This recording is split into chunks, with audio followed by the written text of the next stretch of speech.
Hi, boys and girls, and welcome back to Reader's Workshop. I hope you've been enjoying learning about our new genre of stories that we have been reading. We have been learning about nonfiction stories. And remember that nonfiction stories are about real things. They are about real people, real animals, real events that happen, and real things that you learn about around the world. So in our stories, you will see real pictures when we are reading about our nonfiction stories, and we will learn real facts about what we are reading about. So today we read a story about the life cycles of a squirrel. And you can see even on our front cover, they have a real picture of a baby squirrel. And then when it grows up to be a little bit bigger, and then the adult squirrel. So getting started in our nonfiction story, we have learned that in the beginning of the story, there is a table of contents. And that is where they will give you kind of the subjects that they are going to talk about in the story, along with the page numbers. So it's a wonderful way if you want to go back to a certain subject and read it again about the babies of a squirrel or the adults of a squirrel. They will tell you exactly what page it is on. And as you can see, in our nonfiction story, we see real pictures of the squirrels. And also our nonfiction stories always teach us new things about what we're reading about so that we can learn from it. So in our story today, it was telling us where the squirrels live mostly. And also we have our bold word, and that also lets us know that we are reading a nonfiction book, because at the end of the story is our glossary, that if we do not know what the word means, we have the definition in the back of our book that will help us learn what the word means. We also can look at the pictures to try to help us learn about what the word means. So we learned that squirrels belong to a group of animals called the mammals.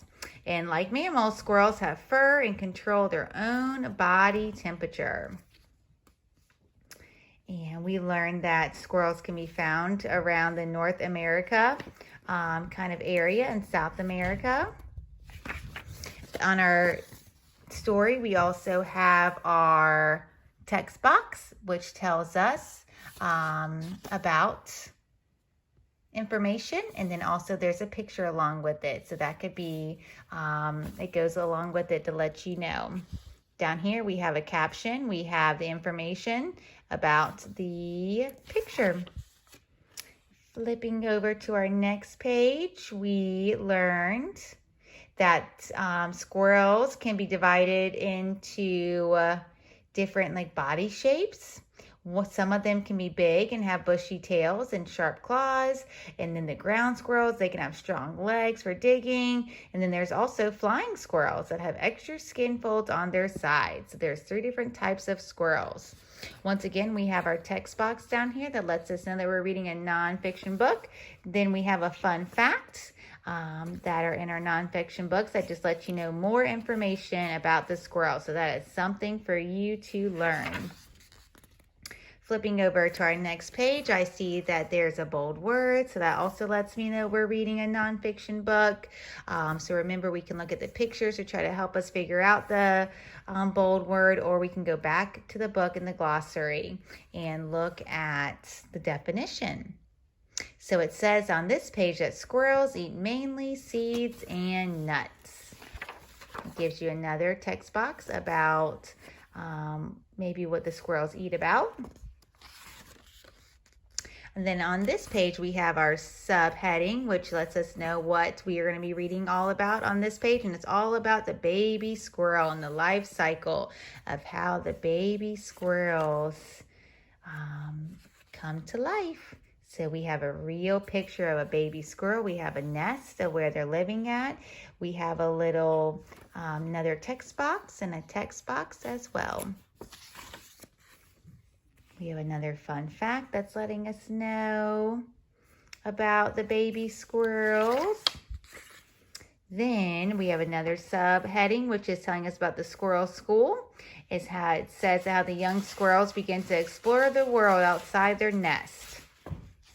They learn how to climb trees, jump and fly across from tree to tree. We have more bold words down here that would let us know. We went back to the glossary about the squirrels, or about what that definition, that word meant.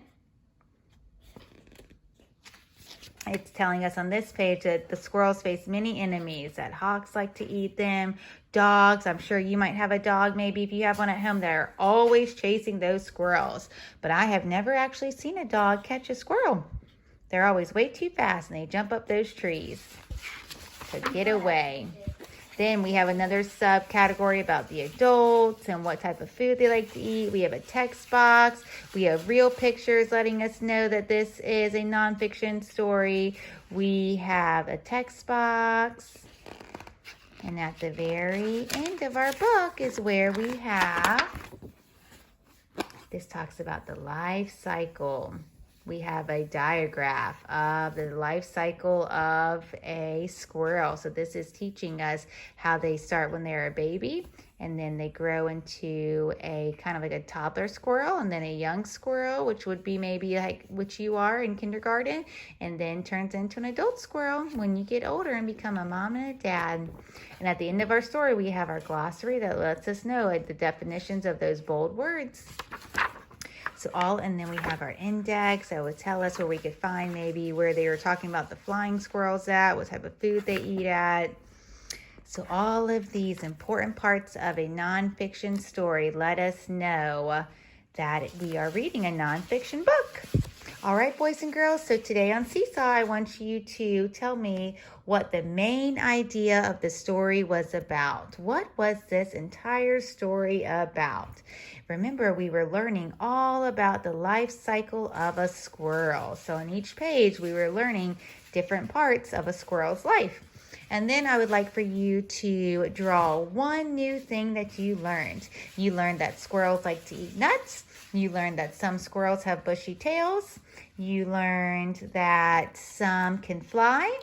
And let's see, that they have enemies of dogs and hawks that like to get them. If I can find the page that try to get them. Okay, boys and girls. So I hope you enjoyed reading our nonfiction story about the life cycle of squirrels.